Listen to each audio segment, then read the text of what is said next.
triunfo de Occidente.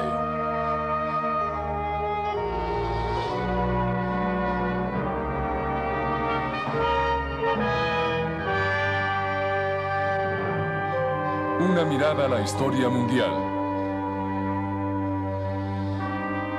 Por John Roberts.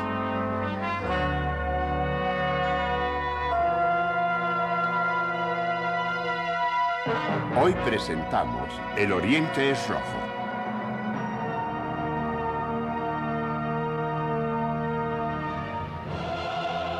Nadie sabe cuántos chinos habrá. Pasan de los 1.000 millones.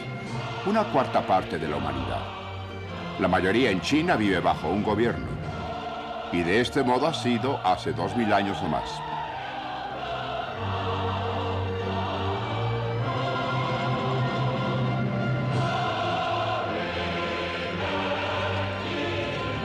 Por siglos, China se consideró a sí misma como el reino central, el centro del mundo. Algunos chinos siguen creyéndolo. Sin embargo, existen puntos de referencia. ¿Por qué la sitúan en el Oriente? ¿Cómo es eso? ¿Partiendo de la cultura e historia china? ¿O por aquellas ideologías nuevas que vinieron del exterior, de Occidente?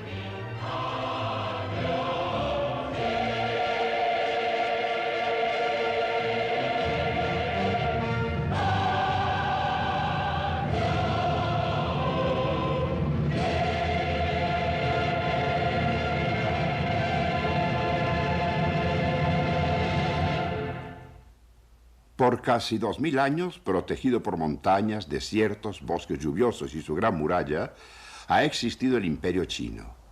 Su dominio y prestigio se ha extendido más allá de sus fronteras. Y atrás de su muralla existe también una gran civilización que durante siglos no encontró rival a su alcance y era muy superior a Europa en sus logros.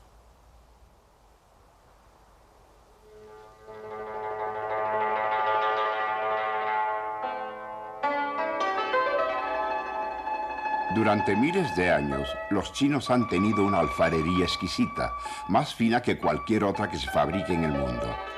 Esto nos habla sobre los logros estéticos de una gran civilización, misma que también siglos atrás produjo una agricultura sofisticada, tecnología avanzada, un orden social y sistemas políticos cuando aún Occidente se encontraba en la barbarie.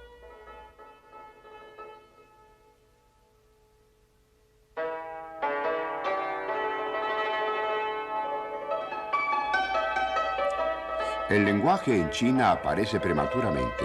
La caligrafía siempre se ha considerado entre las artes principales, aunque su uso se limitaba a la élite. Mao Zedong fue reconocido por su habilidad en dicho arte. Fue reproducido ampliamente durante su dominio y esto aumentó su prestigio.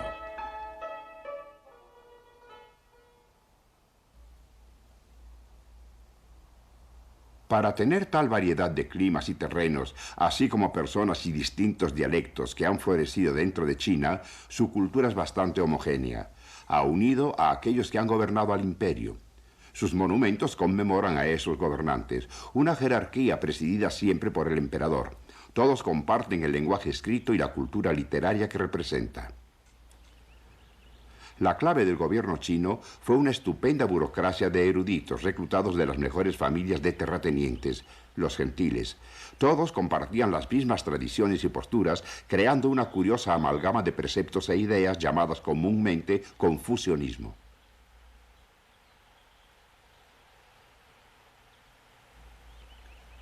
Confucio debe haber sido el primer nombre chino que escuché, y muchos estarán en el mismo caso. Es sin duda el más citado y también mal interpretado de todos los filósofos. Está sepultado aquí, en este parque, venerado hace siglos por los chinos y rodeado por las tumbas de no menos de 70 generaciones de su descendencia directa. Aspecto que es un comentario sobre la continuidad de la historia china y el sitio que ocupa Confucio. Confucio es un nombre latino creado por los jesuitas en el siglo XVII, un sabio de nombre Kun Chiu que vivió en el siglo XVI a.C. Su autoridad se aplica a una doctrina que abarca mucho más de sus escritos y enseñanza que no se encuentran en realidad en abundancia. Fue un hombre que buscó la estabilidad de la sociedad y quería lograrlo mejorando al hombre con la educación y enseñándole el respeto a la tradición, los rituales y realizando las labores cada estación. Un enfoque conservador.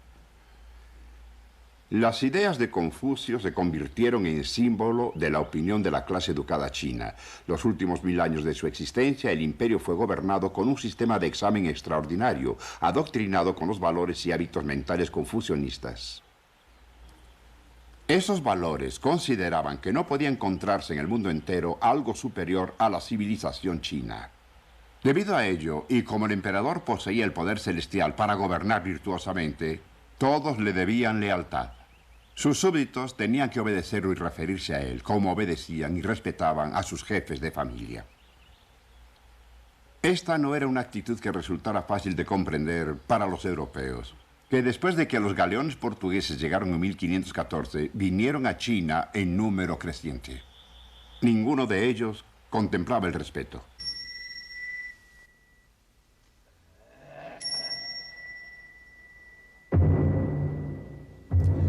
Anteriormente, la civilización china había manejado con gran éxito la influencia externa.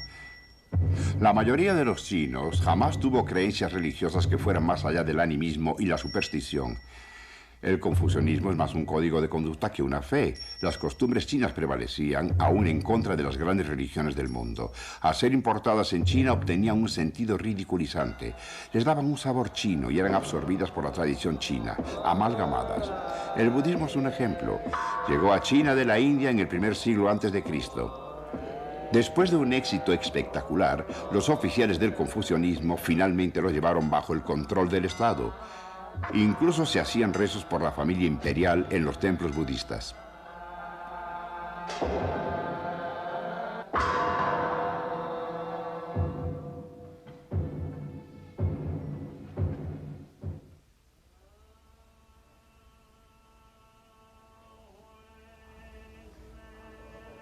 El Islam también fue asimilado casi con un éxito absoluto durante cerca de 1000 años.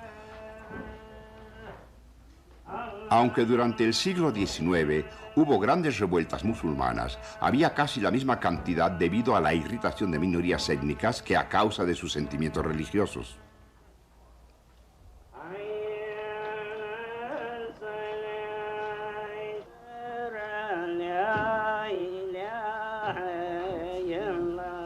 El Islam perdura aún en la China moderna, pero con una forma muy adaptada. Esta tableta es la reliquia más antigua de China. Data del oscurantismo en Europa, cuando una secta herética llamada nestorianos envió misioneros desde su base en Persia. Pero el cristianismo nestoriano desapareció con el tiempo. Los siguientes cristianos que llegaron a China fueron romanos. Llegaron aquí en la Edad Media. Tampoco ellos lograron mucho.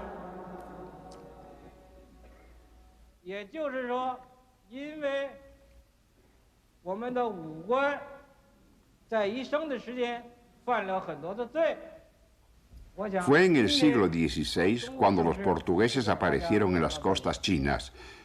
Una nueva y vigorosa ola de cristianismo empezó a hacerse sentir en China. Con el tiempo sufrió una nueva intransigencia que, a diferencia del budismo y el islam, acabó al final por resistirse a la asimilación.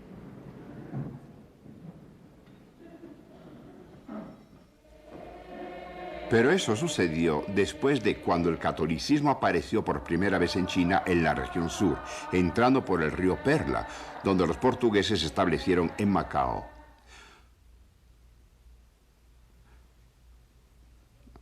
Los portugueses aún están ahí y su historia se encuentra en sus monumentos por toda la ciudad. Han tratado de ocupar río arriba hasta la gran ciudad de Cantón, pero las autoridades chinas lo impidieron. Así que por un par de siglos Macao fue el punto comercial entre China y Occidente, donde una curiosa comunidad de mezcla oriental y occidental se originó, virtualmente ignorada por el Imperio chino. Esto es todo lo que queda de la gran catedral de Macao, que se incendió en 1835. Hubo un tiempo en que su clérigo jesuita tenía el rango de mandarín y su obispo tenía responsabilidades que abarcaban toda China, Japón y las islas circundantes. En la fachada pueden verse aún símbolos cristianos que representan esa variedad al lado de dragones chinos, crisantemos japoneses y otros símbolos asiáticos. Esta variedad nos habla sobre la historia de Macao. Originalmente era solo una pequeña península con un par de islas con un fondeadero profundo a la cual llegaron los portugueses en 1522. Aquí podían tolerarlos afuera de la muralla realizando utilidades para los chinos, tales como pagar tributo al Imperio Celestial.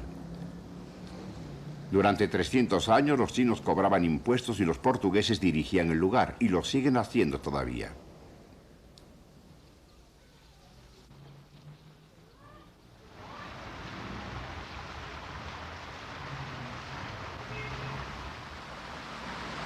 El estilo colonial ha dejado su huella por toda la ciudad.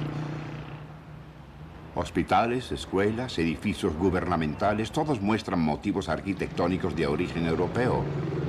De los bárbaros peludos, como les llamaban los chinos, que arribaban de todo el mundo. Aquí el cristianismo penetró a China tomando la forma de la misión hasta Pekín. Pero esto también pudo haber hecho pensar a los chinos que el cristianismo también podía ser absorbido porque los misioneros jesuitas empezaron a moderar su celo contrarreformista usando el oportunismo y el compromiso. Viéndolo claramente, deseaban trabajar de arriba hacia abajo, influyendo y de ser posible convirtiendo a los gobernantes de China, pero tenían enemigos en Roma, personas que pensaban que habían llegado muy lejos. En 1715 hubo una bula papal que prohibía a los cristianos tomar parte en ritos confucionistas que los jesuitas habían pasado por alto. Esto fue fatal para su trabajo. Destrozó las relaciones con las autoridades imperiales chinas y en unos años la propagación del cristianismo quedó prohibida en China. Y la bula tuvo otra consecuencia. Demostró que el cristianismo era intransigente e inflexible en un sentido en que otras religiones que habían llegado a China antes no lo habían sido. Así que la amenaza de los bárbaros peludos iba a ser muy diferente de aquella de bárbaros anteriores. La bula fue un portento de una confrontación de civilizaciones. A fines del siglo XVIII, esa confrontación se hizo más clara. Una misión británica fue enviada a China a negociar la apertura de un mayor comercio con el imperio. Fue un absoluto fracaso. Ningún lado parecía tener ningún conocimiento del modo en que la otra parte pensaba y tampoco en el significado del punto de vista del otro. Para los chinos, los productos llegados de afuera eran esencialmente tributos dedicados a un emperador que en teoría gobernaba a todo el mundo. Para los europeos y norteamericanos era solo un trato comercial, con el cual el gobierno debía tener la menor relación posible.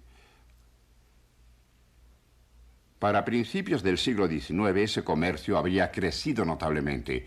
Su objetivo había cambiado hasta Cantón, donde ingleses, holandeses y comerciantes daneses tenían bodegas instaladas para las finas mercancías que vendían. Pagaban por ellas con plata, lo que los chinos realmente deseaban de Occidente. Y así China fue entrando al sistema de amplio comercio del primer mundo. La plata de las minas españolas del Nuevo Mundo fue a dar a Oriente para pagar por las exportaciones de China hacia Europa. Incidentalmente, la moneda mexicana resultó el tipo de circulante que se usaba en China. Durante más de un siglo, Cantón fue el único puerto con Macao donde se aceptaban los comerciantes europeos. En 1840 fue el escenario de uno de los más increíbles episodios en la historia del imperialismo occidental. Se conoce como la Primera Guerra del Opio. Esencialmente sucedió que el gobierno británico usó la Fuerza Armada para obligar al gobierno chino a realizar concesiones comerciales. La lucha empezó porque los chinos trataban de mantener fuera el opio que la Compañía Británica de India Oriental importaba. Atrás de eso había un interés económico muy grande. La Compañía India de Oriente compró en especial té de China. Por desgracia, los chinos no querían ningún producto británico que les ofrecían a cambio. Lo único que compraban era el opio, por el cual había gran demanda. Y como el opio fuera muy barato y fácil de obtener en la India y con gran rendimiento, la compañía lo importaba junto con otra gran cantidad de un número cada vez mayor de contrabandistas. El gobierno chino quiso acabar con el trato, no solo por lo terrible de la adicción de sus propios chinos, sino porque también representaba un problema económico. Para 1830, tanto opio estaba entrando en China que la salida de plata del país empezaba a ser grave. En realidad, muchos europeos y norteamericanos estaban en desacuerdo con el comercio de opio y en que éste se vendiera forzosamente en China, al igual que los oficiales chinos que destruían el producto. Pero la Primera Guerra del Opio y aquellas que siguieron tuvo bastante apoyo en general.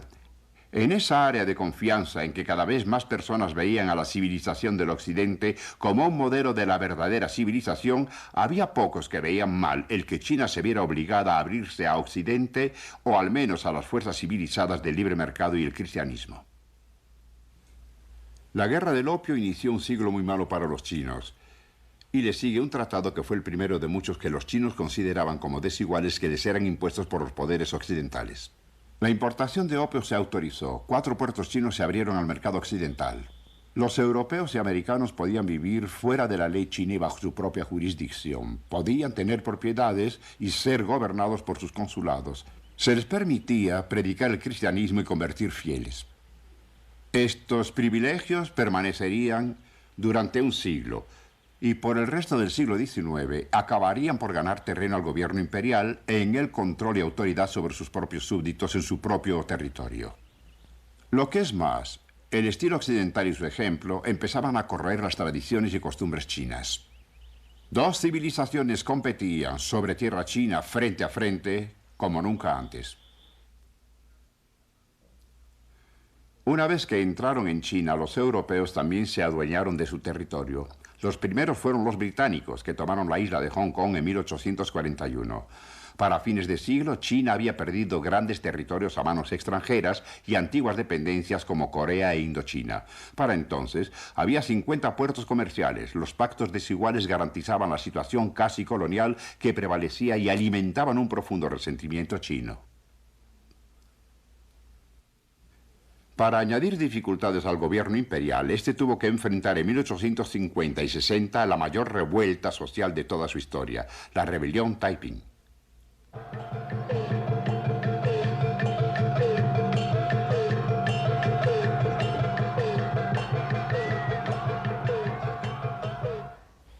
Empezó con un levantamiento de campesinos en el sur y acabó quitándole al gobierno de Pekín la mitad del territorio de este vasto país. Por 10 años, aquí en Nankín, los rebeldes establecieron su capital. Esta es la parte del palacio donde vivía su líder con un estilo imperial gobernando sobre su llamado reino de paz celestial. El impacto de la rebelión fue colosal. Murieron más personas que las que perdió el mundo entero en la Primera Guerra Mundial. Muchos fueron asesinados, como las 10.000 personas masacradas aquí cuando los ejércitos imperiales recapturaron en 1864, pero hubo otros que perecieron como resultado de enfermedades e inanición. Tal vez esto no sea sorprendente. La rebelión Taiping es desde un punto de vista solo un mayor y más exitoso levantamiento de campesinos contra los opresores, terratenientes e impuestos. Pero los Taipings tenían un líder que añadió algo más a la mezcla tradicional. Su nombre era Hong Xiuquan. Era un hombre con cierta educación que había presentado sin aprobar los exámenes para ingresar al servicio imperial civil. También adaptó algunas ideas occidentales, probablemente las obtuvo de comerciantes de Cantón. Esas ideas dejarían su huella en el movimiento Taiping. Por ejemplo, Hong proclamó la igualdad entre el hombre y la mujer, una idea inusitada en la antigua China. Prohibió la práctica del moldeo de pies que marcaba a la mujer con un estatus servil. Y abolió la usanza de la cola de caballo, una costumbre humillante que los emperadores manchú habían impuesto a sus súbditos chinos. Adoptó un calendario occidental, defendió el comunismo en la propiedad e inventó toda una nueva religión personal que resultó una mezcla de lo antiguo y el cristianismo. Decía que era el hermano menor de Cristo. Bueno, no llegó muy lejos. Aún así, los 10 años de rebelión Taiping desunieron a China y dañaron al gobierno imperial hasta sus cimientos. Uno puede entender por qué los comunistas chinos modernos pueden verla con cierta aprobación. Lo que es claro es que la rebelión Taiping impuso una situación desfavorable al gobierno chino. Y en un momento en que enfrentaba a los depredadores occidentales que empezaban a reunirse, los británicos, los franceses y los rusos. En cuanto a la pérdida de territorio, Rusia fue el depredador de quien más tuvo que sufrir China. Y no es extraño, tal vez, ya que ningún otro país comparte una frontera tan amplia con China. La presión rusa se remonta al siglo XVII, cuando los colonos rusos que se dirigían hacia la costa este del Pacífico a través de Siberia se establecieron en fuertes y puestos de comercio en el río Amur, la frontera norte de Manchuria. Luego, en el siglo posterior, pudieron contenerlos, pero en el siglo XIX ya no fue posible. Rusia le quitó a China grandes extensiones en el Asia Central y continuó su avance hacia el este para formar su imperio ruso oriental, unido a la Rusia europea por tren. Eso dio una ventaja de nuevo a Rusia. Finalmente, el ejército ruso ocupó Manchuria y se creó una base naval rusa en Puerto Arturo.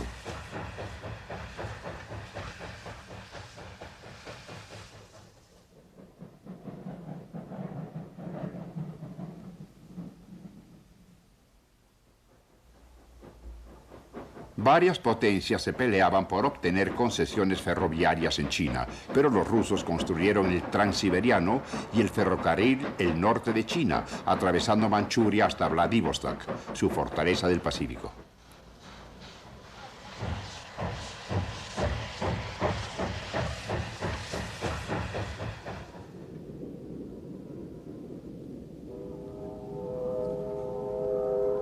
Harbin, justo en medio de Manchuria, se convirtió en un empalme muy importante. Y como resultado, Harbin es hoy en día una de las ciudades chinas con mayor apariencia rusa.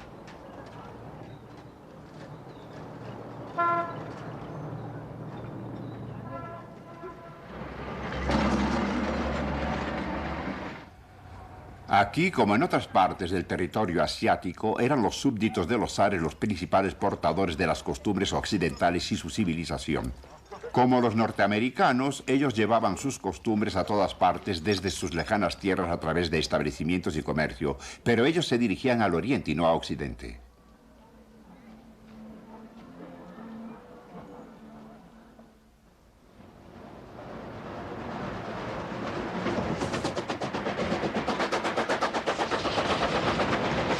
La geografía nos indica que la mayoría de los que vinieron a despojar a China lo hicieron por el mar. Fueron una mezcla. Algunos venían buscando fortunas y nada más. Otros querían ventajas estratégicas y diplomáticas. Unos cuantos se interesaban realmente en comprender la cultura china y su vida y tal vez compenetrarse. Macao fue un microcosmos de las fuerzas que habrían de jugarse en China después de la Primera Guerra del Opio. Este cementerio protestante lo ilustra. Se inició en 1814 para proveer un lugar donde descansarían los herejes en una ciudad oficialmente católica romana.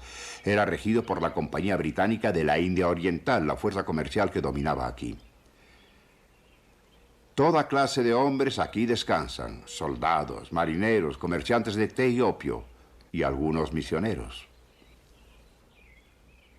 Uno de ellos fue Robert Morrison, el primer misionero protestante que trabajó en China, creador del diccionario anglo-chino y traductor de la Biblia al chino. Cuando trabajó en Cantón, propagando el cristianismo, este aún era ilegal. En 1850, además de los católicos, había como 80 misioneros protestantes trabajando, y en 1900 ya eran 300, la mayoría británicos y americanos, la mitad eran mujeres.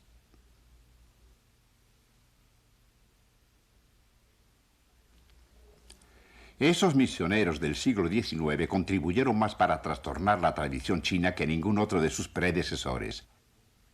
La presencia de tantas mujeres misioneras representaba un enfrentamiento a la tradición china sobre la relación entre los sexos.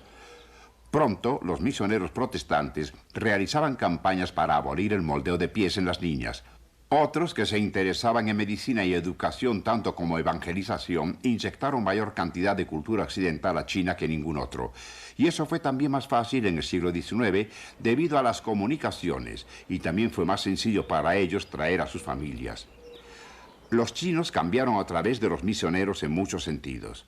Revolucionarios o radicales del siglo XX debieron obtener sus primeras ideas sobre modernización de alguna escuela misionera o colegio. Muchos conversos se decidieron debido a encontrar una superioridad en sabiduría y poder en los misioneros. No es raro que fueran odiados por los chinos conservadores. Mientras el siglo XIX transcurría, los conservadores chinos lograban crear una hostilidad popular hacia el cristianismo. En 900, los oficiales imperiales iniciaron un levantamiento contra su mal gobierno hacia un odio por los extranjeros. 220 miembros de familias misioneras fueron asesinados. Esto fue lo que se llamó el movimiento Boxer. Sus miembros practicaban las artes marciales tradicionales. Únicamente provocaron una intervención armada y una humillación para la dinastía. Las tropas extranjeras ocuparon Pekín, fortaleciendo el poderío extranjero sobre sus concesiones y puertos, y apretando aún más el dominio sobre el gobierno chino. Una indemnización general se imponía. Hubo incluso la idea de una repartición del imperio entre Rusia, Alemania, Francia y la Gran Bretaña.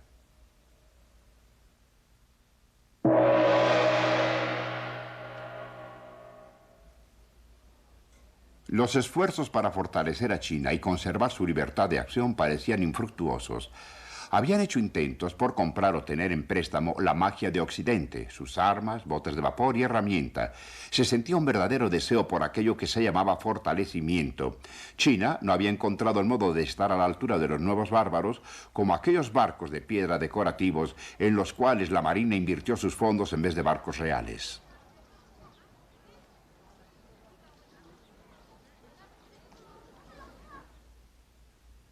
A fines del siglo XIX, el verdadero poder había estado por décadas en manos de la emperatriz Dowager, una antigua concubina imperial. Bajo su mando, la dinastía pareció haberse metido en su caparazón.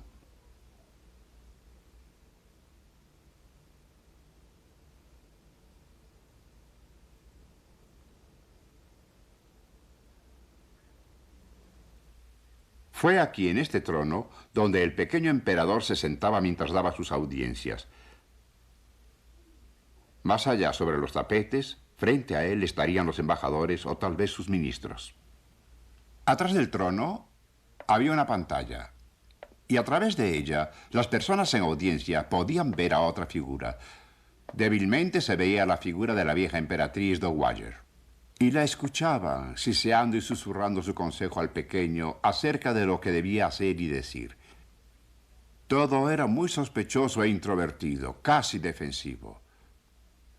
De algún modo, lo que pasaba a la dinastía le pasaba a China también. Realmente no es justo culpar de todo a la emperatriz. En la vieja clase dominante, la psicología antigua seguía gobernando. Las reformas que habían acabado con los viejos sistemas de reclutamiento de servicio civil y habían cerrado las casillas para examinar no cambiarían esto.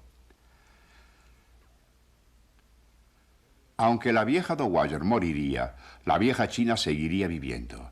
Incapaz de cumplir con las exigencias de la era moderna, sin la preparación para enfrentar el reto de Occidente, administrativa, militar, técnicamente, pero sobre todo cultural y psicológicamente.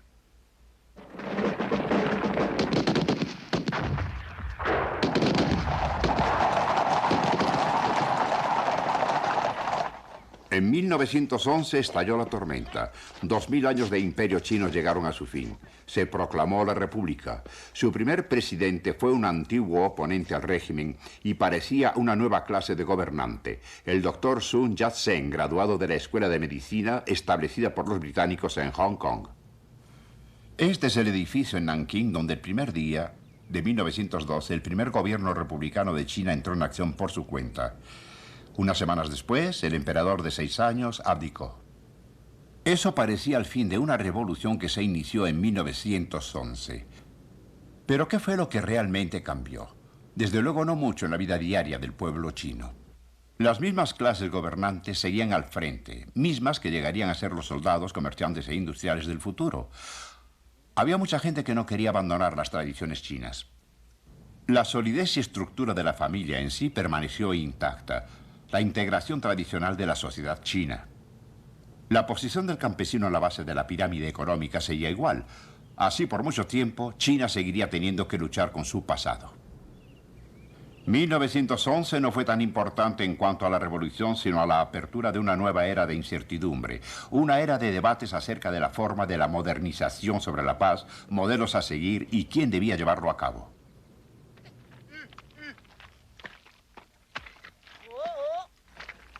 La respuesta debía encontrarse en la tradición sobre la cual recaía un enorme peso de un campo dominado por la pobreza y el atraso, o debía encontrarse en las nuevas industrias de las ciudades costeras que proporcionaban nuevas habilidades, ideas, financiadas con frecuencia por inversionistas occidentales y bajo la dirección y supervisión occidental.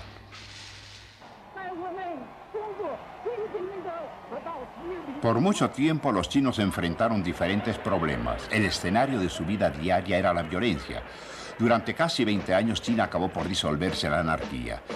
Con asesores militares occidentales y técnicas, así como armas modernas, los terratenientes forjaron sus propios pequeños imperios. Por largos periodos, el gobierno central, presidido ocasionalmente por el doctor Sun Yat-sen, significó muy poco, ya que todo el prestigio de que gozaba era retrospectivo. La irrelevancia de la nueva república para muchos chinos fue una de las razones por las que el partido que fundara Sun Yat-sen, el Kuomintang, se limitó después de su muerte en 1925 a reunir fieles, a rendir culto a su memoria y a sus ideas, en particular el nacionalismo al estilo occidental, que él propuso como protección contra la explotación occidental. Él definía sus principios como nacionalismo, democracia y progreso social, todos ellos ideales nacidos de la mitología política occidental. Pero él es conmemorado en un templo en Nankín construido a una escala imperial y del modo tradicional en que se conmemora a un emperador. Sorprendentemente, aunque los chinos sufren una fobia hace tiempo dirigida contra los europeos, la nueva república se unió a los aliados occidentales y el Japón en 1917 para enfrentar a los alemanes. Enviaron batallones de labor a Francia y recibieron un mal pago por ello. En vez de dar a los chinos lo que deseaban en la conferencia de paz, los británicos y franceses decidieron votar por Japón. La opinión nacionalista y liberal china se sintió ofuscada. Los representantes chinos se negaron a firmar el tratado y se retiraron. El Tratado de Paz de Versalles fue un golpe mortal para la reputación del liberalismo occidental. Parecía que los principios contenidos en los 14 puntos de Wilson, que contemplaban una posguerra de democracia y estados libres y cooperativos, habían sido puestos en la balanza y contemplados por algunos, entre ellos intelectuales chinos, que ya habían decidido inclinarse por una nueva ideología para su país, el marxismo. Y eso también era de creación occidental, pero en ese momento era la semilla de un nuevo estado revolucionario, la Rusia soviética, y Rusia había roto con las viejas naciones históricas occidentales. Así que era imposible para un Asia aún luchando con el colonialismo el no ver al marxismo y comunismo en sus formas bolcheviques como auténticos antioccidentales y antiimperialistas. Naturalmente los rusos tomaron ventaja de esa situación. El Comintern enseguida empezó a actuar en China. En 1920 el primer agente del Comintern llegó aquí.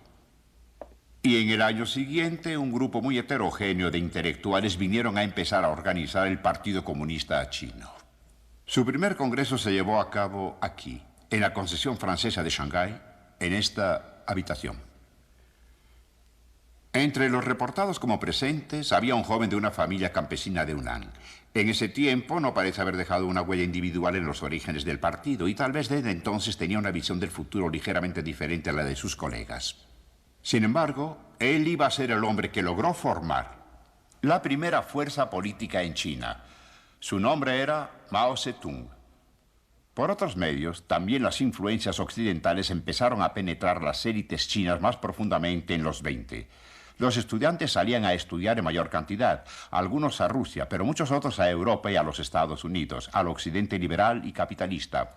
Un futuro líder de la China comunista estudió en París y, como muchos otros, se identificó a sí mismo con la izquierda. Su nombre era Zhou Enlai. Como editor de un diario estudiantil, tomaba sus frases célebres tan felizmente de Abraham Lincoln como de Carlos Marx.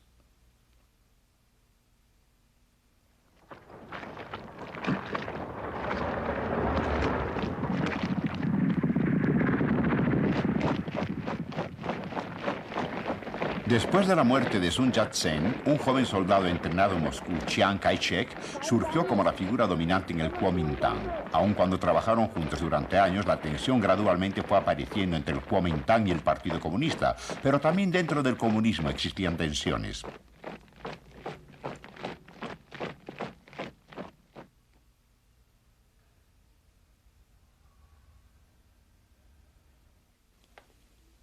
Este, que fuera un templo confucionista de Cantón, fue uno de los primeros lugares donde Mao se dio a conocer claramente como líder dentro del movimiento comunista chino. Impartió cursos por un tiempo para trabajadores del campo en teoría marxista y guerra de guerrillas. Ese énfasis en el campo iba a servir al partido muy bien en el largo plazo. En ese entonces los europeos occidentales socialistas solían mirar hacia Moscú para orientarse con el marxismo. Y Moscú pensaba que una revolución solo podía basarse en el proletariado industrial. Mao quería alejar al partido chino de esa línea, quería que confiaran en los campesinos, y al final tuvo éxito. Tenía sentido, era lógico considerando las condiciones de China, la masa pobreza rural que proveía el gran potencial revolucionario en el campo, y también tenía sentido con respecto a la tradición. La tradición de igualdad de las revueltas utópicas rurales como las de Taiping, que trataron de ofrecer nuevas fuerzas morales y cambiar las voluntades de los hombres y no solo esperar a las fuerzas cegadoras de la historia, como lo predicaban los teóricos moscovitas. Así empezó el entrenamiento de las masas rurales de China en técnicas que habrían de triunfar, donde las estrategias de los libros de texto soviéticos sobre la colaboración con el Kuomintang nacionalista y basarse en el proletariado industrial había fallado. A fines de los 20, las relaciones soviéticas Kuomintang se deterioraron hasta el conflicto abierto. En algunas ciudades, la lucha abierta condujo a derrotas comunistas. El Kuomintang parecía quedar arriba entre la confusión del momento. Su ejército parecía mejor preparado y armado, tenía más armas pesadas a su disposición.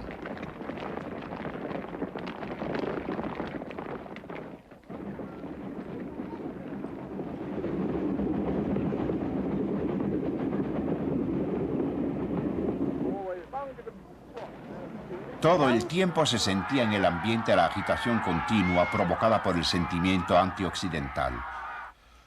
Los poderes occidentales iban de hecho perdiendo terreno en China desde principios de los 20, pero su presencia era aún muy clara.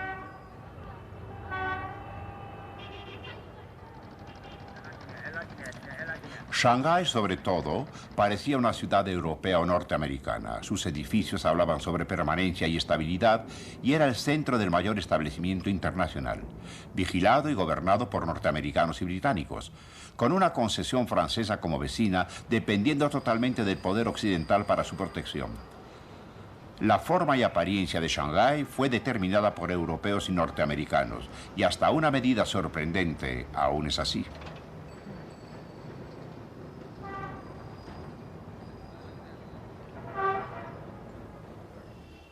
Como otros puertos comerciales menos glamorosos, era una ciudad híbrida, donde una versión bizarra de la civilización occidental se rozaba con una China muy poco típica.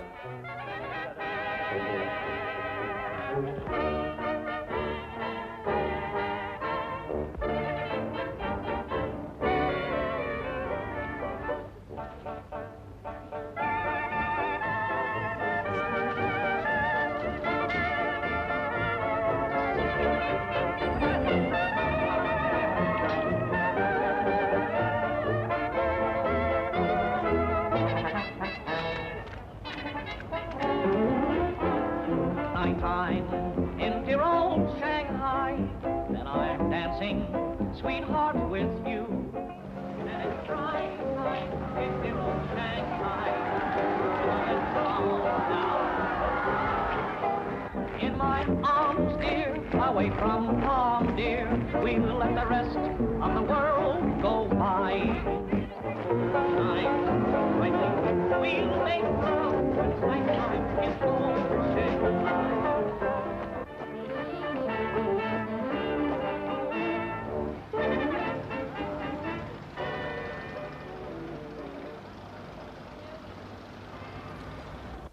Los asentamientos internacionales duraron como un siglo después de la Primera Guerra del Opio. No se fueron hasta 1940. Y cuando se fueron, no fue porque los chinos los echaran, ni fue tampoco porque los poderes occidentales se hubieran retirado. Más bien fue debido a otro poder imperialista y agresivo, Japón. Todos los poderes occidentales no hicieron más que aceptar su destino final. Cada vez con más frecuencia durante los 30, la agresión japonesa había confrontado al Kuomintang, justo cuando sus dificultades internas parecían facilitarse. Los comunistas chinos estuvieron de hecho peligrosamente cerca de 1934 de ser derrotados por las fuerzas de Chiang Kai-shek. 中间的这块地方是陕甘宁边区。35年10月19日，党中央和毛泽东同志率领中央红军，经过25000里长征，胜利地到达了陕北。El comunismo se salvó con la Gran 长 Marcha. 征的胜利 Fue un esfuerzo de perseverancia que se había convertido en uno de los grandes mitos de la Revolución China y fue uno de los puntos de partida en la historia del Partido Comunista Chino. 毛泽东同志一度到瓦窑堡，为了顾全大局，他们于5月主动回师陕北。 Lo que hizo fue transferir la fuerza central comunista hacia el norte desde su base inicial en el sur. Muchos se internaron a través de los 3.000 kilómetros que tiene China hasta Shenxi. No más de 30.000 sobrevivieron, pero ellos cambiaron la historia de China. La capital de la China comunista se cambió a Yang'an. Yang'an era el sitio donde finalmente hizo su aparición el hombre bajo el cual la República del Pueblo emergió, Mao Zedong. Hasta 1935 su posición en el partido había sido débil. Después de la Gran Marcha, sus oponentes desaparecieron. Sus errores de táctica y estrategia, como se aclaró después, casi le cuestan la vida al partido. Y tal vez así fue. Ciertamente en Yang'an, Mao dominó la escena. Y fue ahí también donde él cristalizó las bases teóricas de su trabajo. Estratégicamente era un buen lugar para reunir fuerzas para la lucha que venía, y la voz de Moscú apenas se podía escuchar ahí. Mao tenía la oportunidad de interpretar el marxismo, de dar cuenta de su experiencia con el apoyo campesino y disciplinar al partido y ejército a la idea de que tenían que ser uno con las personas. Las masas que él creía eran la clave del futuro. Con ellos, China construiría un sistema revolucionario, independiente del patrocinio y apoyo externo, al servicio solo del interés chino.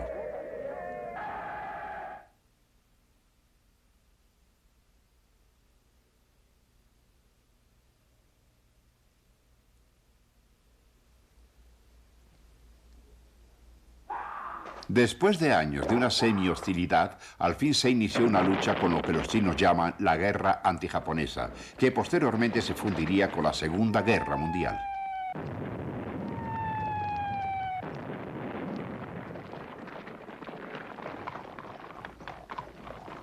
Desde 1895, cuando causaron una humillante derrota a China, la amenaza militar más continua y directa hacia ella no provenía de los poderes occidentales, sino del Japón. Ellos se unieron a los poderes occidentales interviniendo en tiempos difíciles, obtuvieron concesiones territoriales y económicas durante la Primera Guerra Mundial y después mantuvieron continuamente la presión, fortaleciendo su sitio en Manchuria, donde mantenían una fuerza de ocupación desde que los rusos se retiraran en 1905. En 1931 las fuerzas japonesas tomaron Manchuria, la provincia china más rica en potencia, y después establecieron un régimen títere ahí. Pronto avanzaron al sur de la muralla. Cuando Mao llegó a Yang'an, ya estaba seguro que un enfrentamiento con el Japón no estaba muy lejano.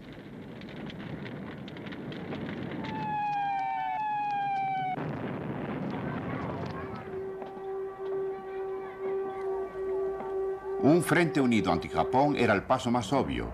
En 1937 los comunistas y el Kuomintang resolvieron sus diferencias con un acuerdo formal. El régimen de Yang'an fue reconocido por los nacionalistas y lo subsidiaron. Pero los japoneses seguían avanzando. Derrotaron a las fuerzas del Kuomintang de las ciudades costeras. Fue una guerra que dividió a China de nuevo.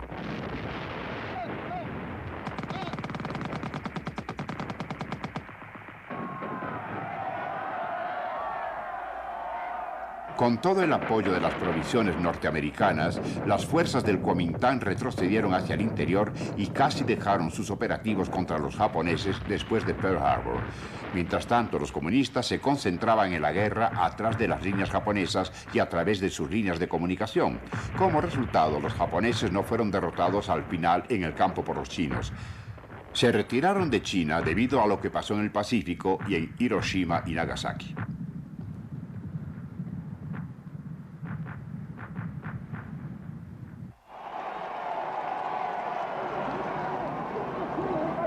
Para el mundo exterior, sin embargo, pareció como si Chiang Kai-shek hubiera ganado.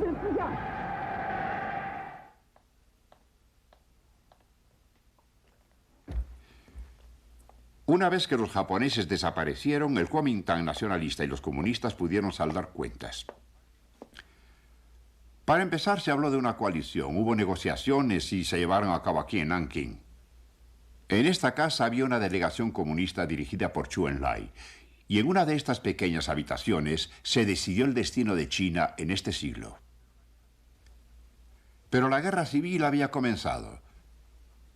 Por su parte, los nacionalistas tenían primero el prestigio del reconocimiento internacional, hasta de los rusos, como el gobierno legítimo de China. Tenían armas americanas y el control de las principales ciudades, pero los comunistas estaban muy atrincherados y eran casi invencibles en el campo, donde las reformas de las tierras habían obtenido el apoyo del campesinado. Tenían armas japonesas y también algo de apoyo calificado de los rusos. Pero la guerra civil fue esencialmente eso, una guerra civil, una lucha interna entre dos Chinas. Y en ella la fuerza nacionalista gradualmente se derrumbó por las derrotas militares. Así como un terrible colapso económico. Después de 3 años, los líderes del Kuomintang huyeron a Taiwán. Y los comunistas entraron en las últimas ciudades chinas y habían ganado. En octubre de 1949... el más grande estado comunista del mundo se inauguraba en Pekín. La República Popular China. Por primera vez en 50 años, casi todo el territorio chino estaba unido bajo un gobierno chino. El mandato del cielo había sido renovado.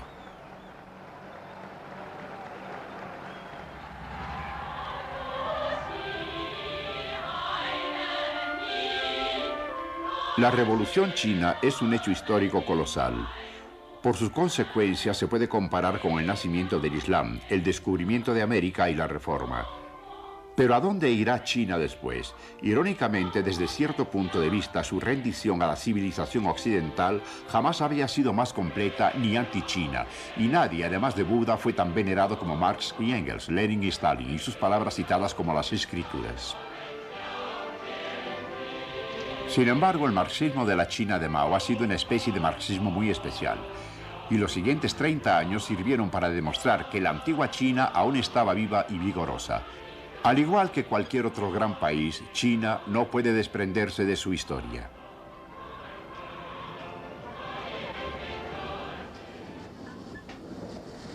Sería absurdo decir que el debate sobre el futuro de China acabó, pues ha emergido de un largo periodo de incertidumbre, confusión, división y desconfianza, y China puede decidir sola de nuevo. Las circunstancias históricas y su propia gran escala que tanto habla a su favor en el pasado, lo está haciendo también ahora. Esto hace difícil predecir cuál será la respuesta final hacia Occidente de una China resurgiente y segura, y créanme que hay sorpresas en puerta. Este puente que atraviesa el Yangtze es un gran logro tecnológico. Se sienten orgullosos al decir que en 1968 lo realizaron sin ayuda externa. Veo este puente no tanto como una equivalencia de la tecnología moderna occidental, sino como una señal, un signo psicológico, un símbolo de independencia. Una independencia del último país occidental que quiso dominar a China, Rusia. Ya que fue Rusia quien de pronto ostentosamente, a principios de los 60, retiró a sus técnicos y ayuda. Y descubrieron que los chinos salían adelante sin ellos después de todo. ¿Qué otra cosa occidental decidirán los chinos al final que no necesitan?